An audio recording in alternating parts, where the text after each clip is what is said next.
Të nderuar pjesëmarrës,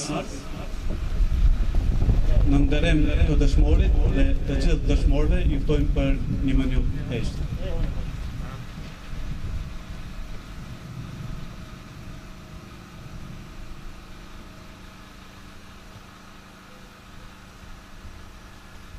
Lavdi. E nderuara familja e dëshmorit Ismail Raka, të nderuar bashkëveprimtar të Ismailit, i nderuar i nënkryetari i komunës së Kaçanikut zoti Remzi Elezi, shumë e respektuar rini dhe ju pjesëmarrës. Mirë se keni ardhur në këtë tubim përkujtues në 18 vjetorin e rënies heroike të dëshmorit Ismail Raka dhe në 20 vjetorin e ngritjes së flamurit mbi gurin e shpunë. Jemi pranë kësaj shtëpie e cila bëri histori, e cila para lufte shërbente si qerdhe e ilegalës, e gjatë luftës shërbeu si qerdhe e ushtrisë çlirimtare të Kosovës. Andaj, edhe qëllimi i këtij organizimi është që këta të rinj në këtë përjetor të 100 të shpallës së pavarësisë së Shqipërisë të mësojnë një histori të re, nga se dëshmitar kemi familjen e dëshmorit Ismail Raka, bashkëveprimtarët e tij, si dhe luftëtarët e lirisë, të cilët këtë shtëpi e kishin si shtab të tyre. Këtu dëshmitar kemi edhe disa ushtarë, policë të ushtrisë çlirimtare të Kosovës, të cilët janë shumë, për me i përmend me emra.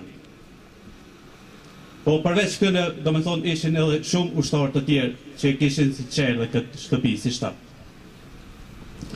Për jetën dhe veprën e dëshmorit Ismail Raka do të na lexoj Ardita Ramoni, të cilën e ka përgatitur bashkëveprimtari i Ismailit Berat Luzha.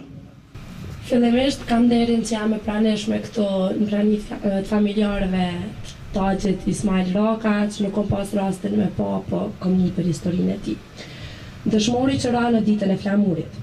Pas ngjarjeve të rëndësishme që janë zhvilluar në historinë shqiptare më 28 nëntor në ditën e flamurit, kjo ditë shënohet edhe me ngjarje me rënien e altarit të lirisë të dëshmorit të kombit nga Kaçaniku Ismail Rakës.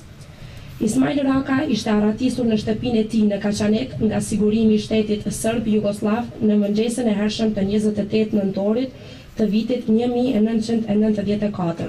Kohë kur territori serb mbi popullsinë e pambrojtur shqiptare kishte marrë hap. Megjithatë, mbajtja e Ismailit në arrest nuk kishte zgjatur shumë, madje nuk kishte zgjatur as edhe një ditë të plotë. Në natën pasuese, në natën mes 28 e 29 nëntorit, në torturat mizore, ishte vrarë Ismail Raka, pa nxjerr as edhe një fjalë nga goja para xhelatëve të zi. Krimi Kaçanikas e kishte bërë mendjen e një, të mos përgjigjej në asnjë pyetje të hetuesve, të cilët të tërbuar mbi trupin e tij po zhvillonin torturat mëmizore. Dhe kur të tjerët festonin, dikush ditën e flamurit shqiptar, dikush ditën e Republikës Jugoslave, Ismaili luftoi me trupin e tij kundër një perandorie të tërë, që po vdeste, por që në vdekje e sipër po shqelmonte. Qëndrimi i tij stoik nga njëra anë dhe tërbimi i shfrenuar i fashistëve serb nga ana tjetër i kushtoi Ismailit me jetë.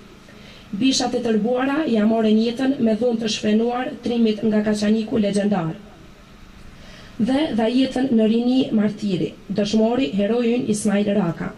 E dha jetën ditën e flamurit për të mbrojtur të pastër flamurin tonë të shenjtë. I lindur më 24 janar 1955 në një familje të varfër kaçanikase, Ismaili u rrit me plot probleme e me vështirësi jetësore. Por, duke u rritur e duke u bërëruar, e kishte kuptuar se problemin më të madh të tij dhe i Kosovës